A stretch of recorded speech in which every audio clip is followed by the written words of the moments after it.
new Dr. Phil. They may look like the Brady Bunch. You don't feel the closeness to those kids that you do to your own son. Right. It breaks my heart. But these blended families... His punishments are always extreme. You're Mr. Disciplinarian. Discipline yourself. ...are struggling to stay together. You resent her doing things with her children without yours there. Correct.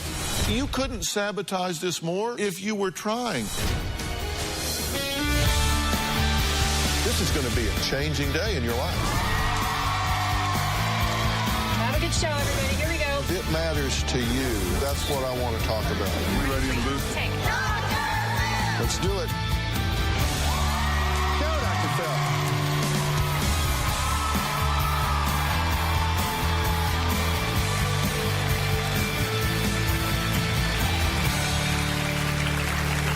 Well, it's demonstration time. I've got some water right here, and in this hand I've got some oil. And when you pour one into the other, it goes in okay, but you notice it doesn't really mix. That's what happens in a blended family. You take one substance, you take another, you put it together. It tries to blend, but it's really, really hard. You know, they say that the predominant family is the blended family, but not every blended family is as perfect as the Brady Bunch. That's exactly the case with my first couple, Rob and Samantha. They are on the verge of divorce because of their blended family issues. Now, Samantha thinks that her husband favors their 4-year-old son, Robbie, and that he is only concerned with Robbie's world. Take a look. Our household feels as though there are two families. My wife, her 2 kids, and her sister. And then the other family is myself, my wife, and our youngest son, Robbie. I do think Rob favors Robbie more than the other children. Rob is very affectionate with Robbie, plays with him, interacts with him. His undivided attention is to Robbie all the time. When I walk in from work, I could barely get the door open before I could hear Robbie yelling, "Daddy, Daddy, Daddy." My stepchildren will be in the same exact room, and they won't even turn and look at me. I don't ever see anything loving coming from my stepchildren. The other kids feel that Rob treats Robbie as if Robbie's a prince. You ding dong. Robbie, don't say that word. Rob will let Robbie play video games for hours on end. Robbie can watch whatever he wants to on TV. Robbie can eat whatever he wants. Robbie can snack whenever he wants. But Rob is very hard on my son, Gianni. Look at him being a pig over there. Hey, you should call someone a pig. Rob sees Gianni as a crybaby. Gianni's not tough enough, a mama's boy. Gianni's whiny. Sam babies Gianni a lot. I'm trying to make him into a man. There's times Gianni is really hurt, and I say, Rob, you really hurt his feelings. Can you please go up there and talk to him and say, I'm sorry you're hurt? Nope, won't do it. Sam and I argue pretty much on a day-to-day basis about the different ways that I treat Robbie in comparison to how I treat my stepchildren. All the arguing with Rob has had a huge impact on our marriage. We only talk about money and the kids.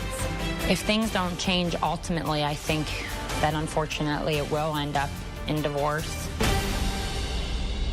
Do you perceive that this is headed for divorce? Yes. If something doesn't happen? Yes. Okay, now, and you've said that. You literally see saying, look, I cannot do this anymore. I will not subject these children to this unfair treatment.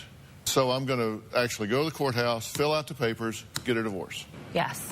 Okay, so look, forget about everything for a minute. I just want to get down to real basic common sense. This doesn't have to go this direction, does it? I mean, do you really think that this situation can only be resolved by divorce? I've always hoped that there's another way to do this, but it's come to a dead end. Do you want this to work out? I think we're missing communication and connections with one another and with all the children. Do you feel the same connection with Gianni and Talia? And I won't even talk about Taylor yet. We'll get to that in a minute. Do you feel the same connection with them that you do with Robbie? No. Okay, so you don't feel as close to them. No. You don't have the bond with them. You don't have that connection that you're talking about with them. There is a hierarchy here. There's your son from your blood that you two have had together, and he's here, and these other kids are down here. Well, I don't put them in that order. The connection that I don't feel is with me and the kids as well as I feel that they are toward me. Okay, you're not being honest. You're starting to waffle. You do not feel as close to them as you do Robbie. Yes. That's your connection. You have to be honest here. You don't feel the closeness to those kids that you do to your own son. And it's ugly to say, but that's the truth. Right. Okay? Now, does it help to hear him admit that? Yes. What do you think about that? Why is it okay for you to hear that? It's not okay to hear. It's true. I feel like some of the biological connection and the fact that my kids were a little bit older can make a little bit of a difference, but it breaks my heart. But let me tell you why it is okay to hear and why it shouldn't break your heart. We live in this fantasy world that because you married the mother of these children, that all of a sudden you're their father. And that all of a sudden these kids that you just met, you didn't change their diapers, you didn't hold them, you didn't bond with them and feed them and pet them and rock them. They're just kids that happen to be with a woman that you started dating. And to just think because y'all went to the courthouse and filled out some paperwork that all of a sudden you've just got this paternal bond with them is a myth. It is a fantasy. It is not right, and it is not right to expect you to feel that. And it is not right for you to have your heart broken because he doesn't feel that. The fact that you fell in love with their mother doesn't mean that they fell in love with you. You're not a bad guy because you don't all of a sudden have this connection, this bond with those children. That's the first time anybody's ever said that to you, I'm sure. Yes. But how does that fit in your ear? It makes sense to me. I don't think it's making sense to Sam because she's always saying the opposite to me. Okay, but see, I have this theory that people know the truth when they hear it. You know, people can come tell you stuff, and, you know, you can want to believe it, and they can be really good at telling it. But there's this thing about us that we just know the truth when we hear it. We may not like it, but we know the truth when we hear it. Am I telling you the truth? Yes. You know that's yes. right. It's not what you want to be true, because you want so desperately for those children to have that father figure. You want so desperately for him to make them feel special. You want so desperately for them to have that stability that you were unable to provide for them through their fathers. Yes. And so you've wanted him to be 10 feet tall in all things to all people and fill that void that you feel so guilty for not having done. Yes. And it's just unreasonable. I know. And you know that's true. I do. Now, I just told you the truth. And I got another truth for you. And this one you're going to like. Right after the break.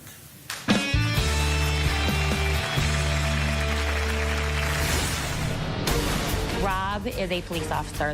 His punishments are always extreme and forever. Literally. I mean, telling a kid he can't have a Big Mac for 3 years. I mean, come on, lighten up. And later... Blending our families is harder than I could have ever imagined. Pete favors his children over mine. I feel like every fight that we have puts us one step closer to a divorce. Monday on an all-new Dr. Phil. I can have any man I want. They enjoy being bad girls. You had one guy give you $50,000. Sounds like money, money, money. A man will do whatever it takes if he doesn't know that he's going to get it. It took him $50,000 to find out he wasn't going to get it. But do bad girls get good guys? How many times have you been engaged? 19. Or bad boys? I wouldn't give him a second look. I won't give him the time of day. You know what, sweetie? You won't even have a chance. That's Monday. Rob does not communicate, he interrogates. Asks the same question in 20 different ways, cut you off in the middle of your sentence, almost like looking for holes in your position or argument. The notion that I interrogate people, I think, is highly overblown. What I'm doing is trying to get the truth out of people. But it's over the most ridiculous things. Who ran the dishwasher and didn't load it properly?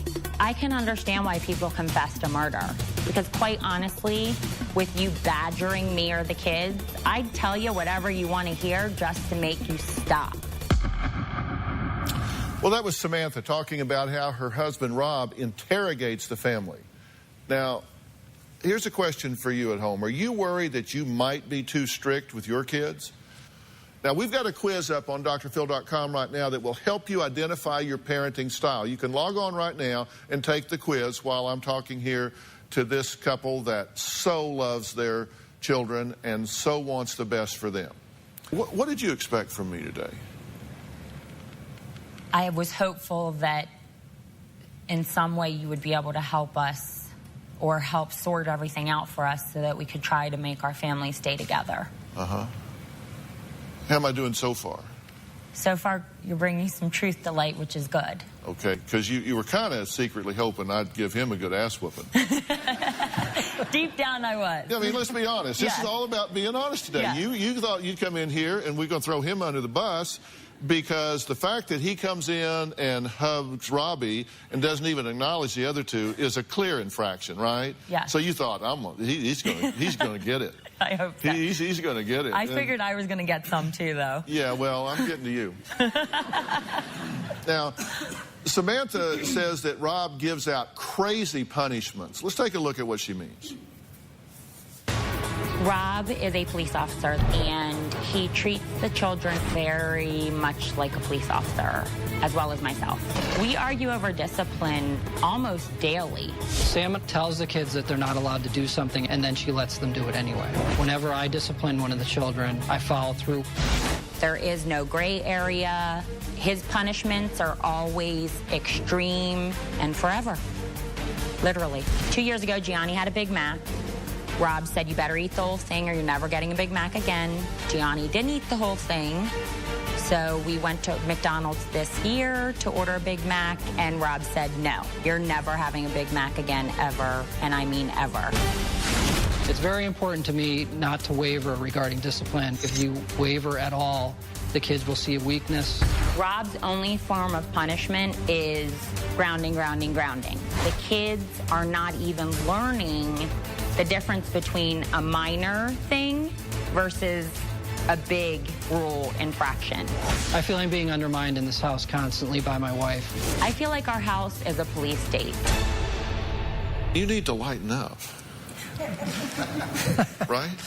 Yes, I mean, absolutely. do you get that? Yes. Do you think I'm right about that? Yes. I'm a little overbearing. Yeah. And you're a cop. And so you interact a lot with people who are bad people. And so you can kind of just put everybody into that thing. But you can be a cop out there, but you need to be a dad at home. All right. These are not perps, these are children. I mean, it's the same way with me. You think I go home and Dr. Phil her? I can't tell you how many times Robin said, don't you Dr. Phil me. Because you ain't going to get a commercial break here, buddy. That's right. Look, children's ability to project ahead into foresight is like 20 minutes. I mean, telling a kid he can't have a Big Mac for 3 years. I mean, come on. Lighten up. God, I guess if I get a parking ticket, you're going to, like, blow my car up. And I'm going to walk the rest of my life? I mean, you say, I'm trying to make a man out of him. He's 9. He's 9. I mean, come on. You're not a man at 9. You're right that you need to be consistent with your discipline. But since that's true, you need to be sure that your discipline is proportionate to the infraction. You don't give a life sentence over not cleaning their plate or something. You don't get a Big Mac the rest of your life because you didn't eat your peas. I mean, you got to get proportionate here. And I told you I was going to tell you a truth that you're going to like. There's actually two. The second truth is we ask you all a million questions, right? And you were very forthcoming, both of you were very forthcoming and very straightforward. And my conclusion is that you two are wonderful parents. And these children are blessed to have you as their parents. So God bless you for caring and plugging in and doing a good thing. I mean, seriously, that is so great. The next truth is this. You must be fair with these children. You don't have the same connection with them that you do with your own child, your biological son. That's true. Because relationships aren't assigned, they're built, they're learned. And you'll build a relationship with them over time, and you are now. You're building an adversarial relationship with them. They feel rejected by you. They feel punished by you. They feel disciplined by you. But here's the deal. You cannot be the primary discipline for these children because you're not their father. You have to be the primary disciplinarian. And that means if you disagree, if you think she coddles them, and I have no doubt that you do because she's trying to undo you. You over-discipline so she gets them to the side and says, it's going to be okay. We're going to be all right because we're going to go off here by ourselves pretty soon. We're going to get rid of him.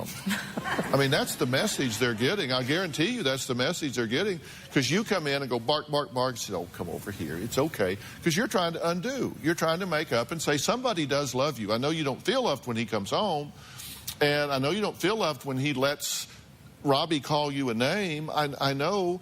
And you're not only cheating them out of feeling special and safe in their own home, you're cheating your son, Robbie, terribly. Because trust me, older brothers and sisters will resent him. They already say Robbie's world. They will resent him. Now you're cheating him out of this feeling of family and this connection of having a brother and sister and all that he feels a part of, which is very important for him. So we got a lose-lose situation going on here. Now, coming up, I'm going to talk about two things Rob and Sam did wrong before they ever said I do. We'll be right back.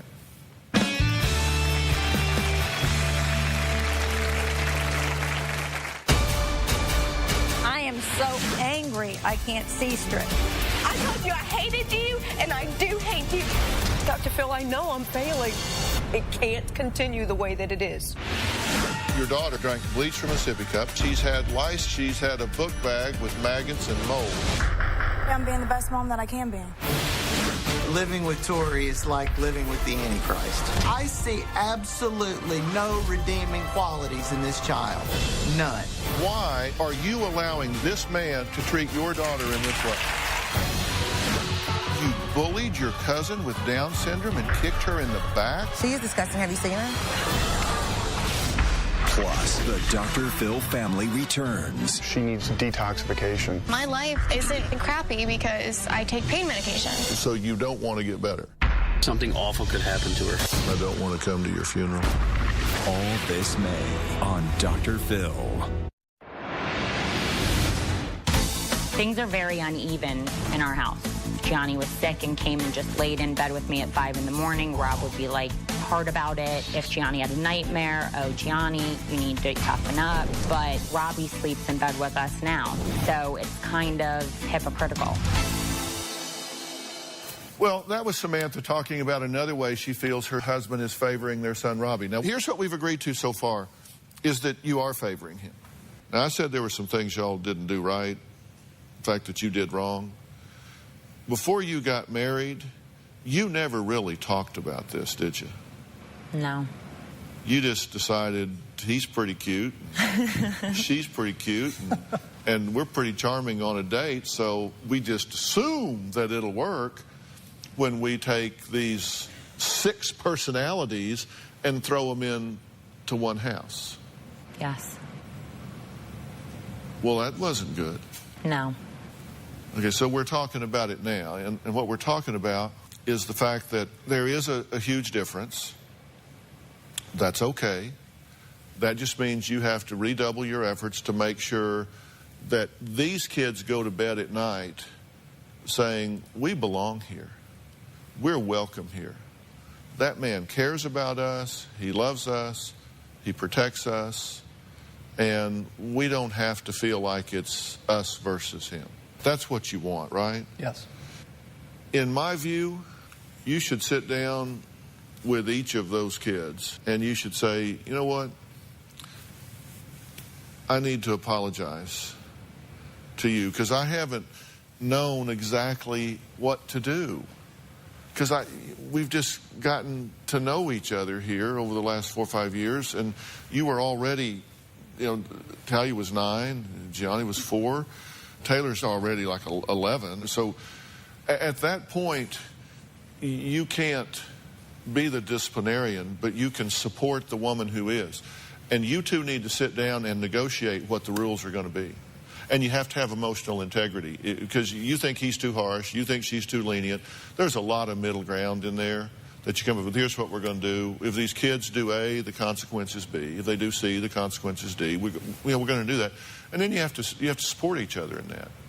You can't say, well, all right, don't let him know, because that sets it up, us against him. We got to say, no, we run this home together, and we have rules here, and the rules are going to get enforced the same whether you're the one that's there or you're the one that's there. But you have to be the disciplinarian for your own children. And let me tell you something. Talia and Taylor lives with you. Yes. You're a very significant person in those girls' lives. You can teach them about men. You can teach them about how they need to be requiring men to treat them with dignity and respect. You can be such a powerful role model for them. You can come in and you can hug Robbie. You need to put on your to-do list, I am going to go find Gianni, and I'm going to come in and say, hey, buddy, how you doing today? What's happening? You need to go find Talia. You need to go in there and say, hey, girl, what's going on? How was your day? It just needs to become part of your to-do list. You're Mr. Disciplinarian. Discipline yourself to do that, to deliver this for these children. The fact that you don't feel the same connection with them means that you need to work doubly hard to make sure that you treat them in a balanced way. You don't have to pretend that you have the same connection. I mean, we can set up this thing, okay, you're on a pier, and 3 of them fall in the water, and you have 1 life preserver. Are you going to throw it to Robbie or Gianni or Talia? Who are you going to throw it to? Let's not do that, okay? Because we know the answer to that, okay? I mean, just be honest. So what you have to do is you have to discipline yourself to say, you know what? These children are living in my home. And I love their mother. And because I love their mother, and because I respect their mother, and because I would not allow anybody in this world to disrespect her children, would you? No. I mean, would you let some neighbor come over there and bully those kids around or be ugly to those kids? Absolutely not. Because they're the children of the woman you love. Right. You would stand for those children for her. Then stand for those children for her with you. You need to decide, I'm going to do this. I'm going to make an effort to create some balance here. Okay, now, I'm going to talk to another family here. Everything I say to them is intended for you, just as everything I've said to you is intended for them. So we're building this up for all parents in a blended situation. So up next, with 6 kids between them, they look like the Brady Bunch, but trust me, their life is no sitcom. We'll be right back.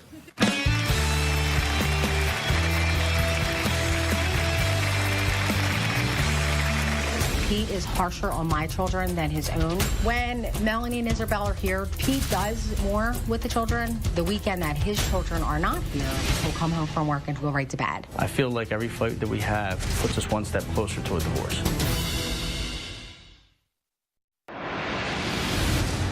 As a stepmom, it was really hard to enforce rules in the house because my husband at the time, he really felt like I was treating his daughter unfairly. When I'm with my step-siblings, it is awkward because I don't know them. And I feel like I should know them because they've been my step-siblings for 15 years. As a stepmother, when I bond with the boys, it's great. But what I find when they go back to their mother's house, it's like I've taken 5 steps back. We both have issues with the other's children. For my part, I strongly disagree with her sense of discipline. There's been so much tension between myself and almost all of his children. I'm seriously questioning the stability of our marriage now. Well, those were some viewer comments about how hard it can be to blend families. It is hard. We've got to have realistic expectations. Now, I want you to look at this picture. This could be the cast of the next Brady Bunch. The problem is Pete and Maureen, the mom and dad in this picture, aren't exactly like Mike and Carol Brady. Maureen says Pete picks on her kids and acts like a drill sergeant. Pete says he feels like Maureen's family is just against him. It's me versus them. My husband and I were married 3 years ago. Between us, we have 6 children. My children live with us full-time. Pete's children are here every Tuesday and Thursday and every other weekend. We look like the picture-perfect family. Blending our families is harder than I could have ever imagined. Pete is harsher on my children than his own. He favors his children over mine. Juliana was struggling in school, and there were some punishments, and we had to take her cell phone away. Then Melanie had some troubles in school. I had to take her cell phone away here at the house, but I couldn't take it away from her permanently because her mother pays for it. When Melanie and Isabel are here during their weekends, Pete does more with the children. The weekend that his children are not here, he'll come home from work and go right to bed.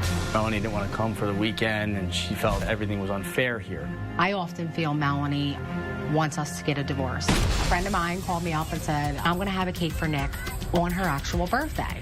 I thought that was very unfair. I took Nick over. She had her cake. We came home. He wouldn't talk to me. I yell, but it's just to discipline the kids. He screams literally at the top of his lungs. When arguments flare up, we won't talk for 2 or 3 days. I feel like every fight that we have puts us one step closer to a divorce. Okay. What'd you think about what I was saying to Sam and Rob? I felt like I was looking at myself. Yeah, why? Similar situations, the favoring of the kids, then no connection between Pete and my children, and between me and his children. Right. What did you think about what I was saying to Rob about what he is doing wrong and what he needs to do right? I think it made a lot of sense. I need to ease up a little bit. Somehow or another, we've got this mindset in America that because the two of you get married, that A, your kids are supposed to all of a sudden just become brothers and sisters, and that just because you are in love with him, that they are all of a sudden supposed to be in love with him, and vice versa. Who decided that? Was that decided one night when I was out of town or something? I've been doing this for over 35 years, and I'll tell you what the number one predictor is for me is not whether it goes smoothly or not whether the family life goes smoothly, not whether the marriage goes smoothly or not, but whether or not the expectations are violated. See, if you have a couple that goes in and they think, oh, this is just going to be like on TV, and I'm going to meet him at the door every night, naked with a martini, and he's going to come in and sweep me off my feet, and music is going to play, and it's going to be wonderful. If that's the expectation, and then when you get married, it's like, well, wait a minute. Where's the martini, and what are you doing with those sweatpants on? And we got to pay these bills here, and will you get that kid to shut up in there and turn that then it's like, whoa, your expectation was violated, and so you have a huge reaction. Now, if two people get married and say, boy, this is going to be an uphill battle, because we're going to start sharing time, space, money, division of labor, we got some kids we're throwing in the mix. This is going to be a rough road, but we love each other and we're going to get through it. They'll do fine. Exactly the same things can happen. The second couple will do fine. The first couple won't because their expectations were violated in the first case and not in the second. So what do Pete and Maureen's kids think about what's going on at home? We're going to hear from two of them when we come back, and then I'm going to tell you guys exactly how you can turn this thing in a positive direction. I'm going to put verbs in my sentences. It's going to be very doable. We'll be right back.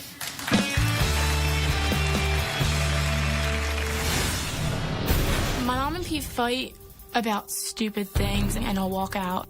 He'll come back in, and then they won't talk for like a couple days. I wish that like Maureen and my dad wouldn't fight anymore because I like when we're all together. And later, I have 2 daughters. My husband, Wayne, has 13-year-old boy-girl twins. My problem is that I don't feel like a real mother to my stepchildren. I don't even want to be around them. His children were, in my opinion, spoiled.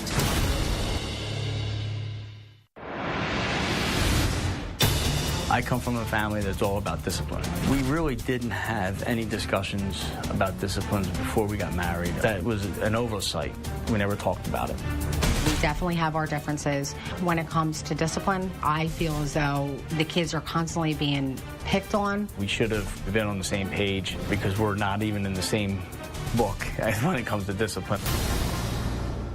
Well, that was Maureen and Pete talking about how they never discussed how they were going to discipline the kids before they got married. Well, let's hear what Pete and Maureen's kids have to say about what's going on. You gotta sit down and eat. My mom can favor me, Nicolette, and Anthony. She does it because we live here all week. I think Pete's tough around me out of all the kids. He picks on Nicolette and Juliana. Me, like Nicolette and Juliana, think that my dad's not fair. His attitude can be like, sometimes it's cool and it's joking, and then sometimes it's rules, rules, rules all the time. Pete can treat Melanie and Isabel better than me and Nicolette and Anthony because he'll joke with them more. And then, like, my joke insults me. My dad and Maureen, like, got in a fight, and, like, my dad told me to go get my jacket and stuff and my shoes because we were going to leave, and that got me upset. My mom and Pete fight about stupid things, and he'll walk out. He'll come back in, and then they won't talk for, like, a couple days. And then it'll get better, but then, you know, the next day they'll get in another fight about something stupid. I wish that, like, Maureen and my dad wouldn't fight anymore because I like when we're all together.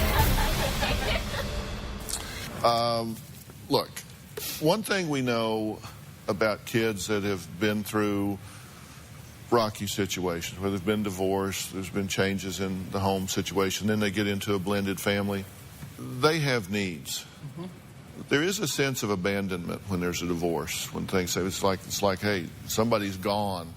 We weren't strong enough to hold this family together. There's a sense of abandonment there. So they need a sense of acceptance.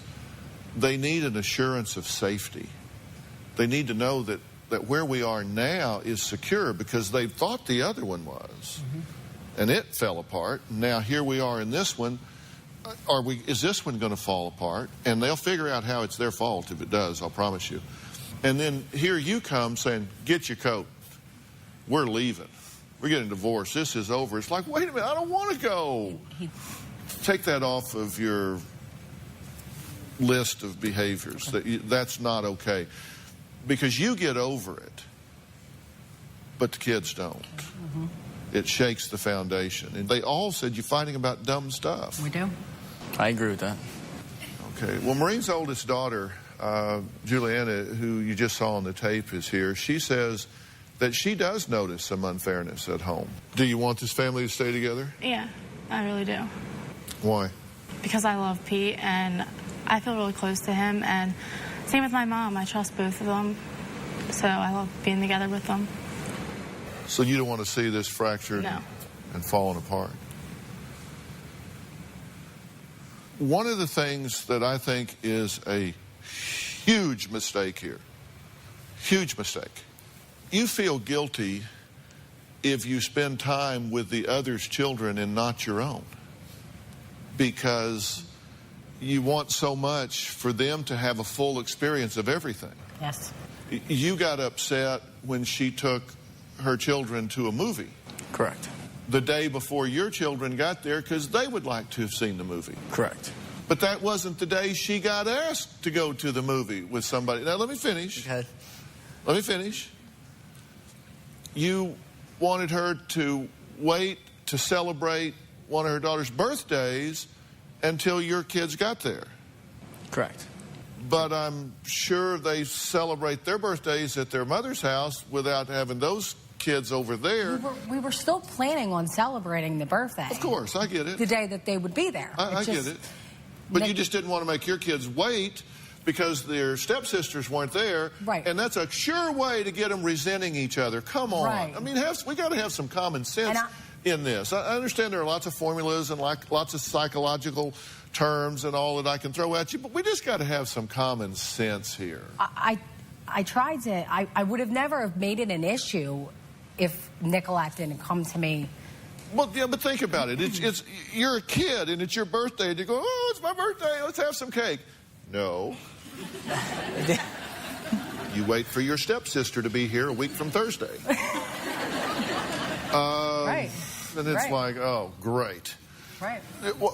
Why don't you just put boxing gloves on them and put them in the ring? I mean, you couldn't sabotage this more if you were trying.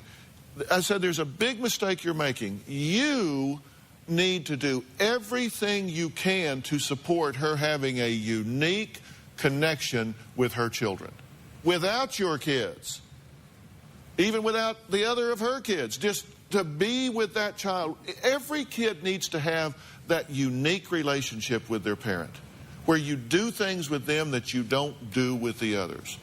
I've got 2 boys. There were certain things I did with one that I didn't share with the other one. It was special, just this is what we do.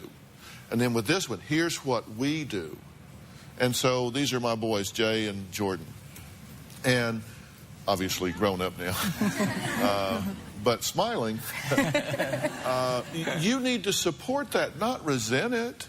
You resent her doing things with her children without yours there. And you need to do the same thing with him. You need to support him having some alone time, some unique time, some one-on-one time with his kids. And then we have time where everybody comes together. You're threatening the base of these children by fighting in front of them all the time because they don't want to hear it. Do you want to hear it? Do any of your sisters, brothers, any of the kids want to hear it? No.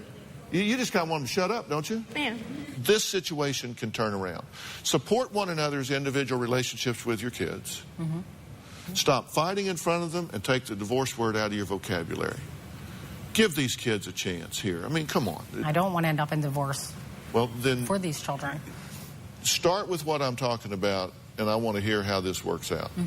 Okay? All right. We're going to keep talking some more in a minute. When we come back, a stepmom who says she just has an aversion to her stepkids.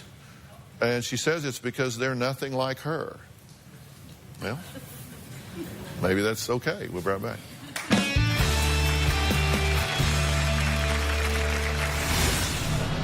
I don't feel like a real mother to my stepchildren. I don't even want to be around them. I'm cold to them because I resent them.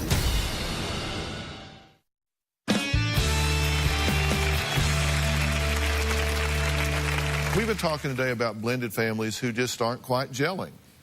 Now, I want you at home to weigh in. We have a conversation going on right now on drphil.com. From what I understand, it is very active. It's also on my Facebook page, so you can head over there now and share how you've blended with your family. Now, Kelly could probably use some of your ideas. She says she doesn't always like to be around her stepkids. Take a look. Hi, Dr. Phil. I'm a mother in a blended family. My husband and I have yours, mine, and ours, for a total of 5 children. I have 2 daughters. My husband, Wayne, has 13-year-old boy-girl twins. My problem is that I don't feel like a real mother to my stepchildren. I don't even want to be around them. His children were, in my opinion, spoiled. They were given so much before I met them. I'm cold to them because I resent them. It makes me feel like a horrible person. I don't know if this is normal. I want to be a good parent, but I'm going nuts. Am I the only step-parent with this problem? Well, I think we've answered that question already. Now, Kelly and her husband, Wayne, join us via Polycom video right now. You've been listening to the show, right? Oh, yeah. We can relate. I can totally relate. I've taken an awful lot away from your show today, Dr. Phil. Well, I hope so. And here's the thing that I want to say to you, Kelly. You know, first off, you said you actually resent these kids because they've had so much. That is very unfair. I mean, they didn't choose their life. Secondly, you say that you have a hard time relating to them because they're not like you. What do you mean by that? I just mean they have different personalities. They were raised differently. Trying to get so many people living under the same roof with different personalities and attitudes and behaviors, it's just very hard. Our kids live with us all the time. We have them 24/7. Did anybody in America talk and think about this before you got married? Yeah, I mean, you're saying, oh, it's all these people in the home, like you didn't know they were coming? I mean... You're absolutely right. I mean, one of the things I took away was the comment you made earlier about the fact that, hey, we just kind of go into this and expect everybody to fall into place and everything's going to be great. I mean, we think because we've got a great relationship and we want to be together, that everybody else is going to fall in line. And that's not the case. And I've seen that here today, and I live it on a daily basis. Kelly, you had to know he had kids, right? Certainly. You didn't just meet him one night and marry him while you were drunk. No. So you knew he had I wish kids. I had that excuse. Yeah, exactly. And you knew they were coming, and they did, and so now they're all here. So, look, here's the deal. It's all about these expectations. You've got to decide, okay, look, it's unreasonable for me to expect them to be like me. It's unreasonable for me to expect myself to just all of a sudden fall in love with these kids. I don't even know them. I don't know who they are. So you have to decide as the parent that, you know what? These girls just won the stepmom lottery. You need to set about getting to know them. I'm going to find something in common with the boy, something in common with the girl. I'm going to find out what they're interested in. If they're interested in a particular music they like, then go listen to that music. Learn some of those songs. If they're into a certain video game, when they're at school, go turn the damn thing on. Find some commonality so you can build a relationship with those kids. You'll feel better about yourself, and they will feel better about you. All right, we got to go. We'll be right back.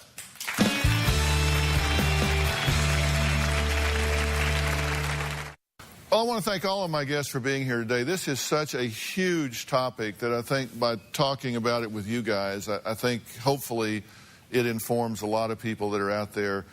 In the audience, how many of you are in some way part of a blended family unit? Raise your hand. Oh, wow. Yeah, see, that's a lot of people. If you're having trouble in your blended family, log on to drphil.com and you can send me your story. And guys, we're going to follow up with you. I've got some things I want you to do, and we'll see this turn around. These are two situations that can and will work. The bald guys will prevail. Thanks so much.